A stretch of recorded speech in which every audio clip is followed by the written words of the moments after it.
നമസ്കാരം, ഞാൻ രമ്യ. ഇന്നത്തെ ഗൈഡൻസ് കാർഡ് കിട്ടിയിരിക്കുന്നത് സൂപ്പർ മൂണാണ്.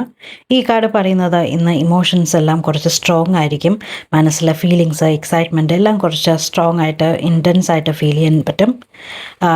നിങ്ങളുടെ മനസ്സിൽ എന്തെങ്കിലും ചോദ്യം നടക്കുന്നുണ്ട്, അല്ലെങ്കിൽ ഒരു ചോദ്യം ഉണ്ട്, അതിനുള്ള ഒരു ഉത്തരം തേടി നടക്കുകയാണെങ്കിൽ നിങ്ങൾ അറിയുന്നില്ല, നിങ്ങളുടെ ഉള്ളിൽ തന്നെ അതിനുള്ള ഒരു ഉത്തരമുണ്ട്, അല്ലെങ്കിൽ നിങ്ങളുടെ മുന്നിൽ തന്നെ അതിനുള്ള ഉത്തരമുണ്ട്. അത് നിങ്ങൾ ഇഗ്നോർ ചെയ്യാതെ അത് കണ്ടെത്തുക. ഇന്നത്തെ കാർഡ് പറയുന്നത് ഇന്ന് സക്സസ് നിങ്ങൾക്ക് അടുത്തുണ്ട്. അതിപ്പോൾ ജോബിലായാലും റിലേഷൻഷിപ്പിലായാലും ഓപ്പർച്യൂണിറ്റീസ് വരുന്ന സമയത്ത് ആക്ഷൻ എടുക്കുക. പക്ഷെ ഒരു കോഷൻ ഉണ്ട്, ഇന്നെല്ലാം ഹൈ ആവാനുള്ളൊരു സൂപ്പർ ഹൈ ആവാനുള്ളൊരു ടെൻഡൻസി ഉള്ളതുകൊണ്ട് ഒരു കാര്യവും ഓവർ ഡ്രാമറ്റൈസ് ചെയ്യരുത്. അതിനുള്ളൊരു ടെൻഡൻസി കാണുന്നുണ്ട്. അതുകൊണ്ട് കൂടുതലായിട്ട് നമ്മൾ ഏത് സ്പിരിച്വൽ ഡിവൈനെയോ അല്ലെങ്കിൽ ഏതെങ്കിലും ഗൈഡൻസ് ഉണ്ടെങ്കിൽ അവരോട് സംസാരിക്കുക അല്ലെങ്കിൽ പ്രാർത്ഥിക്കുക. നന്ദി, നമസ്കാരം.